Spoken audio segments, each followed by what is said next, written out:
ಗಣತಿಗೆ ಹೋದ ಸಂದರ್ಭದಲ್ಲಿ ಜನ ಕನ್ಫ್ಯೂಸ್ ಆಗಬಾರ್ದು, ಬಟ್ ಆ ಕೈಪಿಡಿ ನೋಡಿದ್ರೆ ಕಂಪ್ಲೀಟ್ ಕನ್ಫ್ಯೂಷನ್ ಆಗ್ತಾ ಇದೆ. ಇದ್ರ ಬಗ್ಗೆ ಏನು ಹೇಳ್ತೀರಿ?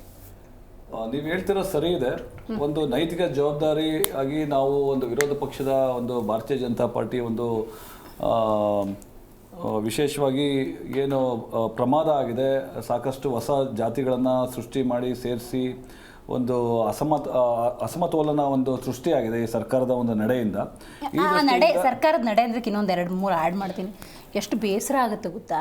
ಕಷ್ಟಪಟ್ಟು ವಿ ಆಲ್ ಟ್ಯಾಕ್ಸ್ ಪೇಯರ್ಸ್, ಆಯ್ತಾ, 162 ಕೋಟಿ ಲಾಸ್ಟ್ ಈ ಕೈಪಿಡಿ ಸಿದ್ಧ ಮಾಡೋದ್ರಲ್ಲ 30 ರಿಂದ 40 ಲಕ್ಷ ಏನೋ ಖರ್ಚು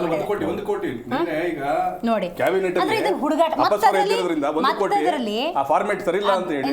ಕ್ರಿಶ್ಚಿಯನ್ ಲಿಂಗಾಯತ, ಕ್ರಿಶ್ಚಿಯನ್ ಅದನ್ನ ತೆಗೆದು ಮತ್ತೆ ಹೊಸ ಕೈಪಿಡಿ ಮತ್ತೆ ಹೊಸ ಇನ್ವೆಸ್ಟ್ಮೆಂಟ್ ಆಟ ಅನ್ಕೊಂಡಿದ್ದಾರೆ ಇದನ್ನ.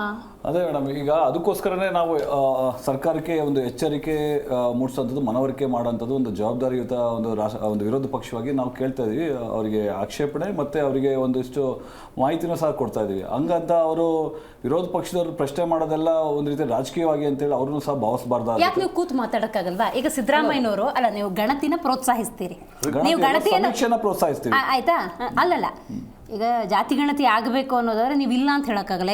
ಯಾಕಂದ್ರೆ ನೆಕ್ಸ್ಟ್ ನೀವು ಮಾಡ್ತಾ ಇದ್ದೀರಿ. ಜಾತಿ ಗಣತಿ ಆಗಬೇಕಾ ಬೇಡ ಅಂದ್ರೆ ನೀವು ಎಸ್ ಹೂ ಅಂತಿರ್ತಾನೆ. ನಾವು ಜಾತಿ ಸಮೀಕ್ಷೆ ಮಾಡಿ ಸಾಮಾಜಿಕ ಶೈಕ್ಷಣಿಕ ಔದ್ಯೋಗಿಕ ಸಮೀಕ್ಷೆ ಮಾಡಿ ಗಣತಿ ನಾವು ಮಾಡ್ತೀವಿ. ಯಾಕಂದ್ರೆ ಅದು ನಿಮಗೆ ಅವಕಾಶ ಇಲ್ಲ ಸಂವಿಧಾನದಲ್ಲಿ. ಎಷ್ಟಲ್ವಾ ನಿಮ್ಗೆ ರಾಜ್ಯದ ಇದಕ್ಕೂ ಕೂಡ ಬಿಜೆಪಿ ಅವರಿಗೆ ಬೇಕಾಗಿದ್ರೆ ಒಂದು ಹೆಜ್ಜೆ ಮುಂದೆ ಹೋಗೋದಪ್ಪ, ಒಂದು ಹೆಜ್ಜೆ ಮುಂದೆ ಹೋಗ್ಬಿಟ್ಟು ಸಿದ್ದರಾಮಯ್ಯ ಅವ್ರ ಹತ್ರ ಮಾತಾಡಿ.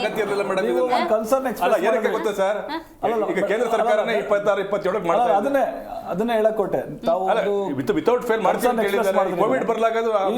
ಜಸ್ಟ್ 2 ತಿಂಗಳು ಮುಂಚೆ ನಿವೃತ್ತ ನ್ಯಾಯಮೂರ್ತಿ ನಾಗಮೋಹನ್ ದಾಸ್ ಆಯೋಗದಲ್ಲಿ ಇದೇ ರೀತಿನಲ್ಲೇ ಏನು ನಮ್ಮ 7 ಕೋಟಿ ಜನಸಂಖ್ಯೆನೂ ಸಹ ನಮ್ಮ ಒಳ ಮೀಸಲಾತಿ ವಿಚಾರವಾಗಿ, ಪರಿಶಿಷ್ಟ ಜಾತಿಯ ಒಳ ಮೀಸಲಾತಿ ವಿಚಾರವಾಗಿ ಇಡೀ ರಾಜ್ಯಾದ್ಯಂತ ಒಂದು ಸಮೀಕ್ಷೆ ಆಗಿದೆ. ಅದಕ್ಕಿಂತ ಮುಂಚೆ ಕಾಂತರಾಜ್ ಆಯೋಗದ ವರದಿಯಾಗಿ ಅದು ಸಹ ಸಮೀಕ್ಷೆ ಆಗಿ ವರದಿಯಾಗಿದೆ. ಅದು ಸಹ ಇವರು ಯಥಾವತ್ತು ಜಾರಿಗೆ ಮಾಡ್ತೀನಿ ಅಂತೇಳಿ ಸಿದ್ದರಾಮಯ್ಯ ಅವರು ಒಂದು ಪ್ರಯತ್ನ ಮಾಡಿದ್ರು. ಅವ್ರ ಹೈಕಮಾಂಡ್ ಸೂಚನೆ ಮೇರೆಗೆ ಏಕಾಏಕಿ ಡೆಲ್ಲಿಗೆ ಹೋಗ್ಬಿಟ್ಟು ಅಲ್ಲಿ ಅದು ಅಮಾನ್ಯ ಅಂತೇಳಿ 10 ವರ್ಷ ಆಗಿದೆ ಅಂತೇಳಿ ಅಮಾನ್ಯ ಮಾಡಿದ್ರು. ಒಂದಿಷ್ಟು ಜನಗಳ ಒಂದು ಭಾವನೆಗೂ ಸ್ಪಂದಿಸಲಿಲ್ಲ. ಮತ್ತು ಜೊತೆಯಲ್ಲಿ ಮುಂದುವರೆದ ಭಾಗವಾಗಿ ಈಗೇನು ಹೊಸದಾಗಿ ರಚನೆ ಆಗಿದೆ, ಮಧುಸೂದನ್ ನಾಯಕ್ ಏನು ಹಿಂದುಳಿದ ವರ್ಗ ಶಾಶ್ವತ ಆಯೋಗದ ಅಧ್ಯಕ್ಷರು, ಅದು ಅಧ್ಯಕ್ಷರಾಗಿ 1.5 ವರ್ಷ ಆದ್ರೂ ಆ ಮೆಂಬರ್ಗಳು ಸಹ ನೇಮಕಾತಿ ಆಗಿರಲಿಲ್ಲ ಮೇಡಮ್. ಸೊ ಇವರು ಅಲ್ಲಿ ರಾಹುಲ್ ಗಾಂಧಿ ಅವರಿಗೆ ಅಥವಾ ಇವರಿಗೆ ಹೈಕಮಾಂಡ್ ಕಾಂಗ್ರೆಸ್ ಅವರಿಗೆ ಮಲ್ಲಿಕಾರ್ಜುನ ಮಾಹಿತಿ ಕೊಟ್ಟು ಬಂದ್ರು, ತಾವು 90 ದಿನದಲ್ಲಿ ಇದು ಅನುಷ್ಠಾನ ಮಾಡ್ತೀನಿ. ಆಲ್ರೆಡಿ 90 ದಿನನೂ ಆಗೋಗಿದೆ.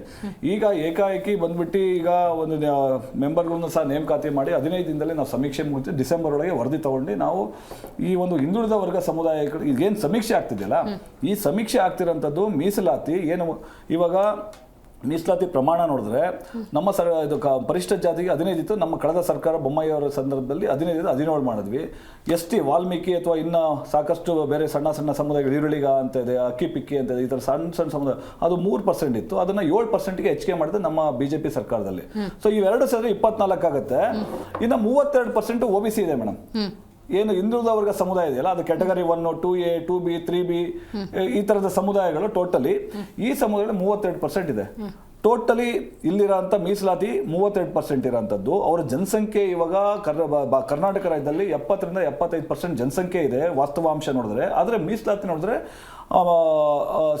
ತುಂಬ ಕಡಿಮೆ ಪ್ರಮಾಣದಲ್ಲಿದೆ. ಆ ಮೀಸಲಾತಿ ಹೆಚ್ಚಳಿಕೆ ಆಗಬೇಕು ಅಂತ ಹೇಳಿ ಆ ದೃಷ್ಟಿಯಿಂದ ಇದು ಸಮೀಕ್ಷೆ ಮಾಡ್ತಿರೋಂಥದ್ದು.